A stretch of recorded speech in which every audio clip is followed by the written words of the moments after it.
Buenas noches, soy Carlos Elizondo, bienvenidos a Primer Círculo. Muy buenas noches, soy Federico Reyes Heroles, bienvenidos a Primer Círculo. Y hoy tenemos con nosotros a un personaje que tiene distintas cachuchas, distintas presentaciones, distintas salidas de su vida profesional y política. Me refiero a Gilberto Guevara Niebla, quien nos va a acompañar el día de hoy. Gilberto es un hombre muy conocido porque fue actor muy activo en el 68 y vamos a hablar del 68. Fue una de las personas que siguió todo el proceso a lo largo de todos los meses del proceso, que terminó en la cárcel y estuvo en la cárcel creo que 3 años o algo así, ya nos dirá. Y después ha sido un hombre que ha estudiado mucho alrededor de la educación. Ha publicado varios textos importantes sobre la educación. Actualmente está en el Instituto Nacional de Evaluación Educativa. Ha dedicado su vida, su pasión, en muy buena medida, a indagar sobre la educación en nuestro país. Y Gilberto será próximamente subsecretario de Educación en una nueva subsecretaría. Entonces hablaremos primero del 68, porque no podíamos invitar a Gilberto sin hablar del 68 en el 2018. Y después que nos platiques un poco de tu próxima aventura, Gilberto. Qué gusto tenerte por acá. Muchísimas gracias. Estoy muy contento de compartir esta mesa con ustedes. Gracias por tus palabras, Federico. Efectivamente, yo fui actor, protagonista del movimiento estudiantil de 68, estuve preso durante 2 años, 7 meses, después nos expulsaron del país, como recuerdas. Sí, claro. Estuvimos un breve exilio en Chile, regresamos y bueno, después nos integramos a la vida civil en la medida en que lo pudimos hacer. Me he dedicado toda mi vida a la docencia, tengo 40 años de profesor, 47 años de ejercicio de la docencia, sobre todo en la UNAM, en la Universidad Metropolitana y en la Universidad Pedagógica. He publicado entre 25 y 30 libros sobre diversos temas, pero principalmente sobre educación, ¿verdad? Ahora, pero regresando al 68, Gilberto, sí, 50 años. ¿Cuál sería, digamos, para ti la lección como activista político que guardas de ese movimiento? ¿Qué hubieras hecho distinto para tener un desenlace distinto?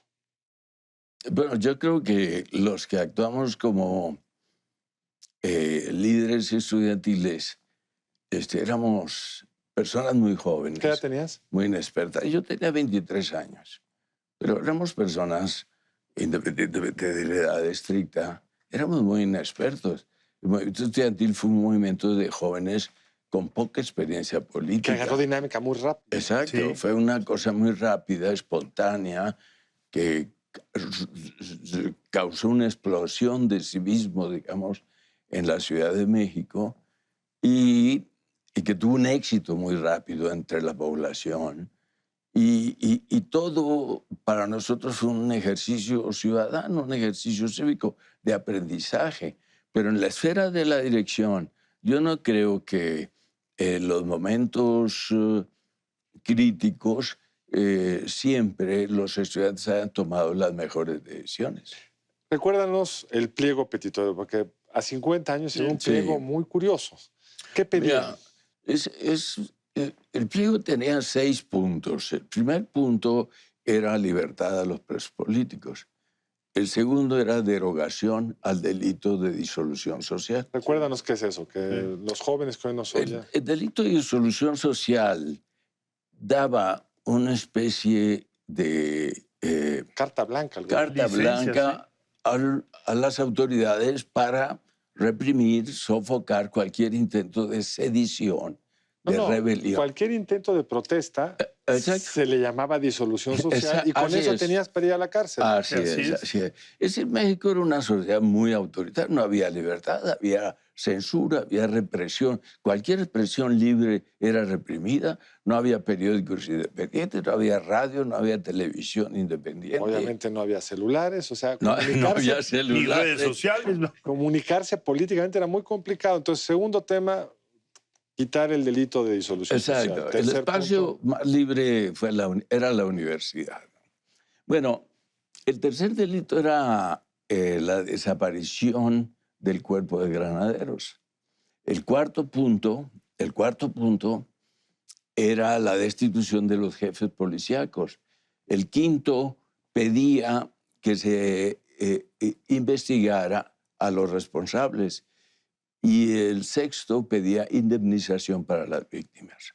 Entonces, digamos, una petición que tiene unas cosas muy concretitas, por Exacto. un evento que había habido en una preparatoria, había habido Exacto. unos policías granaderos que habían entrado, lastimado gente, etc. Y el otro, un tema muy de fondo, que era cuál es el control que a través de la represión nos dan estos señores con esa ley muy específica. Así es. Sí. Ahora, de alguna manera, el 68 también fue una implosión de las clases medias mexicanas, ¿no? Esas clases medias que ya habían tenido algunas salidas, estoy pensando en el movimiento de los médico, claro. etcétera, pero lo del 68 rebasó por mucho las expectativas de los estudiantes y de pronto era una sociedad de clases medias que se descubría a sí mismo. Sí. ¿O me equivoco? El mismo hecho que haya que el terrible evento del 2 de octubre ha sido en Tlatelolco es muy simbólico. Sí, el actor social principal fueron las clases medias, los sectores medios. Ahora, los estudiantes, profesionales, empleados, pequeños comerciantes, pero sobre todo una cosa sorprendente es que dentro del mismo sector público, los burócratas se rebelaron. Hubo una gran marcha, la de No Somos Borregos, ¿no? Sí, claro. Ahora, esas eran las peticiones donde todos estaban de acuerdo, pero un movimiento como este, por definición, tiene muchas alas. Había algunos que pedían mucho más. Sí, claro. Es decir, había una izquierda revolucionaria que despreciaba las demandas, los 6 puntos del pliego petitorio, y decía que el movimiento debería servir no para resolver el pliego, sino para estimular a la clase obrera que estaba dormida y había que despertarla para que hiciera la revolución. Que era un poco también el ejemplo francés. O sea, ¿no? Esta idea de que los estudiantes eran el detonador de la chispa, ¿no? La clase obrera nunca lo siguió.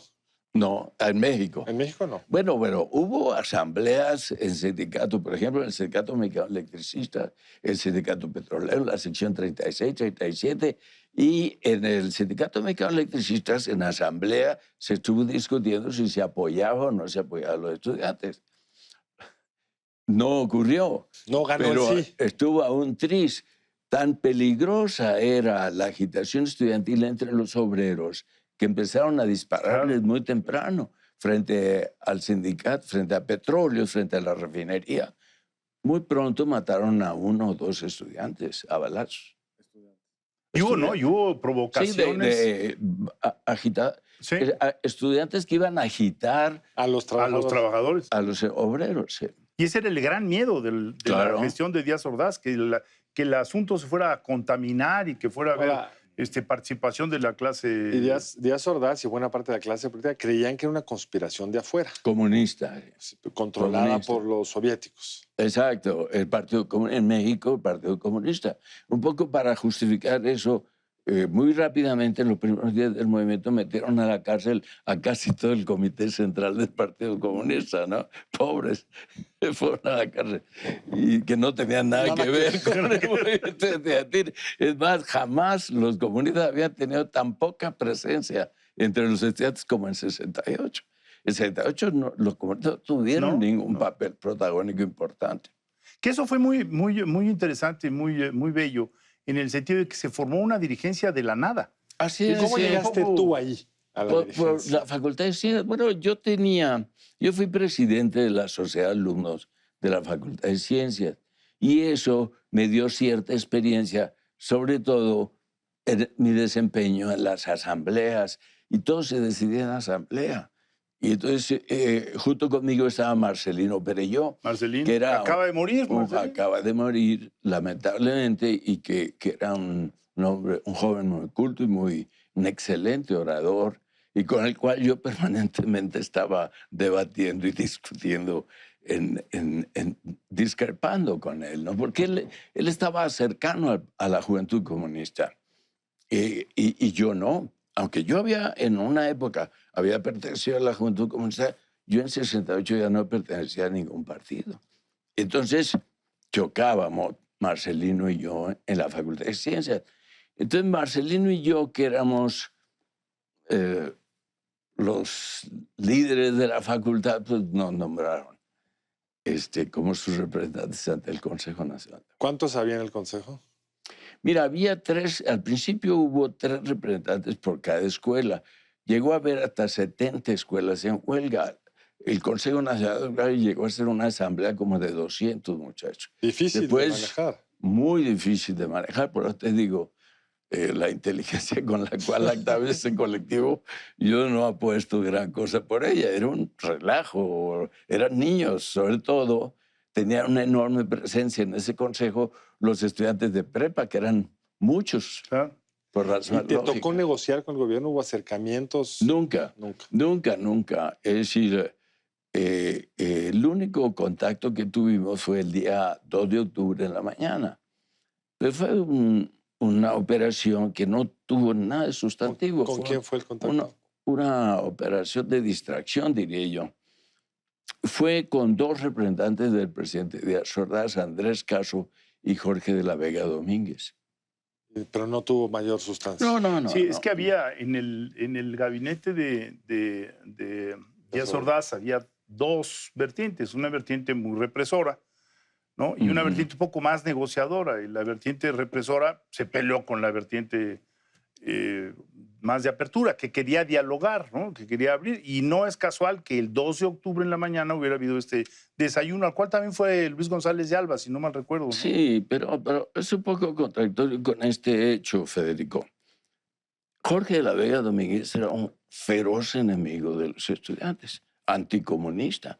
Públicamente había denunciado al ingeniero Javier Barros Sierra. Se había enfrentado a la universidad. Prácticamente había legitimado que el ejército entrara en Ciudad Universitaria. Entonces esos negociadores no eran, digamos... El otro no lo conozco, a Andrés Caso, pero yo no creo que de la Vega Domínguez, haya sido un negociador o un personaje político a quien le interesara la solución dialogada del conflicto. Yo creo que más bien fue una operación de distracción, ¿no? De cara a la represión. Claro, 10 horas después estaba la balacera. Es una tentación y un dilema terrible tenerte a ti en tus 2 cachuchas y no pasar al otro tema. Una cachucha. Sobre todo en un día donde el Bester reapareció, la lideresa histórica del sindicato reaparece en la vida pública, inician los cursos. Y déjame empezar, si te parece, por aquel artículo muy importante para toda la discusión sobre el sistema educativo mexicano que se llamaba Un país de reprobados. Sí. Gilberto fue el primero que se dedicó a tratar de analizar la calidad del sistema educativo y lo que encontraste no fue muy bueno. Así es, sí. Es decir, nosotros hicimos en esa época, en 1989, un primer examen de conocimientos a alumnos de primaria y secundaria, ¿te acuerdas? Sí, ¿cómo no? Sexto de primaria y tercero de secundaria. Sí. En matemáticas y en lengua. Y las calificaciones que obtuvieron los muchachos eran, digamos, oscilaban entre 3 puntos en una escala de 0 a 10, entre 3 y 5 puntos. O sea, eran desastrosas. Entonces fue cuando llegó a México, digamos, así llegó donde adquirió peso la discusión respecto a la calidad educativa. Así es. Y a ponerle cifras. Y por primera vez empezó a cuantificar. a medirle. Sí. Y fue, digamos, donde México empezó a participar en este proyecto de la OECD de PISA. Al principio no queríamos publicar los resultados, luego ya los resultados se empezaron a publicar. Pero tú vas a entrar a una subsecretaría que tiene ahora otra encomienda. Exacto. Sí. Que no es solo, digamos, la educación básica, sino, me explicabas, un cierto corte horizontal donde el tema central es la equidad. Exacto. Yo soy... Digamos, yo no tengo puesto prácticamente. A mí me han pedido que me encargue de la equidad educativa. En un presunto subsecretario Puede de ser, equidad sí. O lo que sea. Puede ser. Pero tenemos que hacer un corte. Regresaremos para hablar de esto en un momento. No. En un momento más aquí, en Primer Círculo, con Gilberto Guevara Niebla.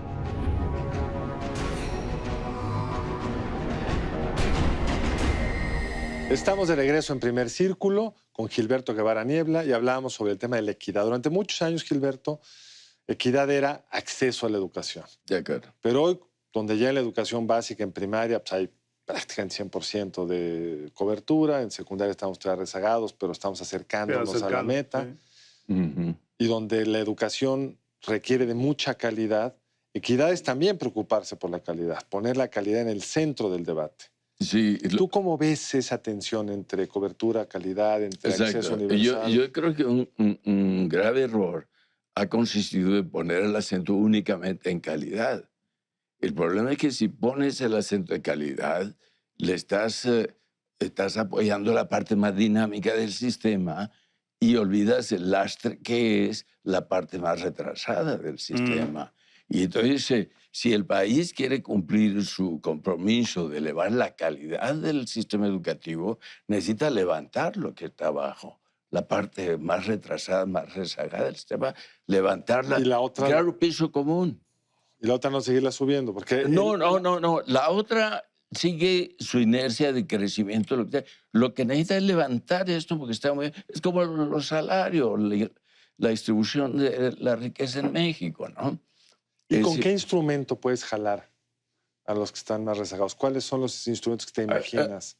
hay que prestarles atención, hay que meter dinero, hay que hacer algo que no se les ha prestado atención. No quiere decir que no se les ha prestado. Es muy exagerado y es muy injusto decir que las administraciones anteriores no han atendido el rezago o la parte deteriorada del sistema educativo. Sería injusto, pero no se ha hecho lo suficiente. Y sobre todo, el problema no ha sido un problema de los mexicanos, sino que ha sido un problema muy diluido en el sector educativo y en la burocracia. Y yo creo que aquí México lo que necesita es convocar a todos sus ciudadanos a una lucha para levantar la educación. Si no movilizamos a la sociedad por la educación, yo creo que vamos a seguir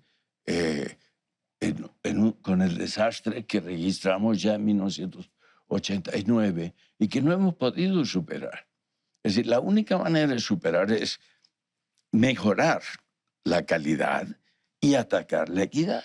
Ahora, en el lado de la equidad, ¿cuáles serían, digamos, en tu lectura las prioridades al 2019? O sea, ustedes entran al gobierno, se les viene el 2019 y ¿qué 3 acciones te imaginas que podrían tomar? De inmediato, las escuelas más pobres del sistema, las que no tienen drenaje, las que no tienen agua potable, las que no tienen electricidad. Bueno, actuar en ese... Pero se han oído 1000 veces su objetivo, ¿eh? No es nuevo el objetivo. No, por eso. Es decir, supone que nosotros somos personas honestas y el proyecto de Andrés Manuel yo creo que es un proyecto social que puede traernos soluciones justicieras, sobre todo echar a andar un Estado social. Yo creo que esa es la meta. Ahora, el Estado social requiere capacidades burocráticas. Técnicas. Sí. Y una de las discusiones de la reforma educativa que entiendo se va a derogar, el eje de esa reforma fue para que el Estado pueda tener control sobre el sistema educativo, hay que cambiar ciertas cosas para que no sea el sindicato el que mande. Exacto. Con la reversión de la reforma, no vamos a volverle a poner la educación en manos del sindicato que tiene intereses gremiales que son no necesariamente los de los mexicanos y de los niños y niñas mexicanos. Bueno, el hecho de que el sindicato, sobre todo en 2008, bajo el impulso precisamente del Bester Gordillo, interviniera directamente en la dirección de la educación nacional, era ilegal. Era un atropello a la Constitución. Pero se hacía. Es decir, exacto, la educación pública es responsabilidad del Estado y una entidad privada como el CENTE no puede dirigir la educación nacional. ¿Qué compromiso con la nación tiene una organización que por lo demás ha sido objeto de crítica precisamente por sus posiciones doctrinarias sectarias? Es decir, lo que necesitamos es una dirección nacional para la educación nacional, que la educación esté en manos del Estado y no del sindicato. Eso es fundamental. Pero en ese sentido, la reforma educativa, digo, era explícito. Lo que quería era retomar la rectoría del Estado sobre la educación. Yo no entiendo hasta dónde ve la derogación de la reforma o cuáles son los aspectos que se van a echar para atrás. Se ha hablado mucho de la parte punitiva, ¿no? Que no sé realmente si las evaluaciones sean punitivas o no, pero creo que en lo que sí estamos todos de acuerdo es que la rectoría tiene que estar en manos del Estado. Yo creo que Yo creo que Esteban Moctezuma y Andrés Manuel también están de acuerdo en eso. En lo que no están de acuerdo, que obviamente lo han dicho, es en la reforma educativa, que fundamentalmente materializa en la llamada Ley General del Servicio Profesional Docente. Esa ley se va a derogar, se va a hacer otra ley, pero eso no necesariamente va a conllevar un retroceso, digamos, a la corrupción que prevalecía antes. ¿Y cuáles son los temas de esa ley que se van a derogar y por cuáles van a ser sustituidos? No lo sé. No lo sé, pero es decir, se va a hacer, a partir de este mes, se va a hacer una consulta nacional que va a durar 2 meses y a través de esa consulta se va a desarrollar un diálogo, digamos, que va a permitir definir algunos de los elementos, los contenidos de esa nueva ¿Dónde queda la formulación CENTE? legislativa. Bueno, la CENTE es una organización que actúa dentro del CENTE y que tiene influencia fundamentalmente en 4 entidades federativas. Es una organización que tiene una doctrina particular, muy radical, que tiene, que fundamentalmente lo que yo critico personalmente, y creo que muchos hemos criticado, es esta orientación que se ha puesto de manifiesto en varias ocasiones hacia la violencia, hacia el uso de métodos violentos para conseguir determinados objetivos. Yo creo que la violencia no es la solución a nuestros problemas. La violencia solo puede traer más violencia. Entonces creo que va a haber oportunidad de sentarnos a dialogar con la coordinadora, con sus representantes y tratar de impedir que sus posturas en primer lugar, que no violenten la normatividad nacional, las leyes, y en segundo lugar, que no tienen por qué ser defendidas mediante recursos ilegales y violentos.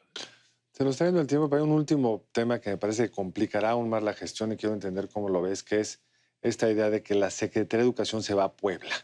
Si además de tener que administrar un sistema de por sí complejo, hay que prever el traslado.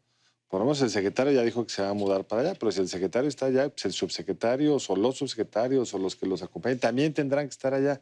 ¿Cómo tú tuviste de subsecretario ya hace varios años, pero fuiste subsecretario y sabes lo complicado que es gestionar lo que tienes? Tomar decisiones. Y además tener que mudarse. ¿Cómo ves eso? El sistema educativo mexicano es enorme y sumamente complejo, muy difícil de gobernar.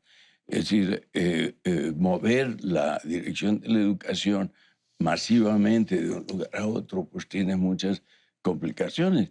Yo creo que tiene que ser un proceso gradual y se tendrá que ir evaluando qué sentido tiene, el costo que tiene, el valor que tiene, los beneficios que trae consigo. Yo creo que va a haber siempre una racionalidad en la puesta en práctica de todas estas acciones, ¿no? Pues Gilberto, el tiempo siempre es mortal.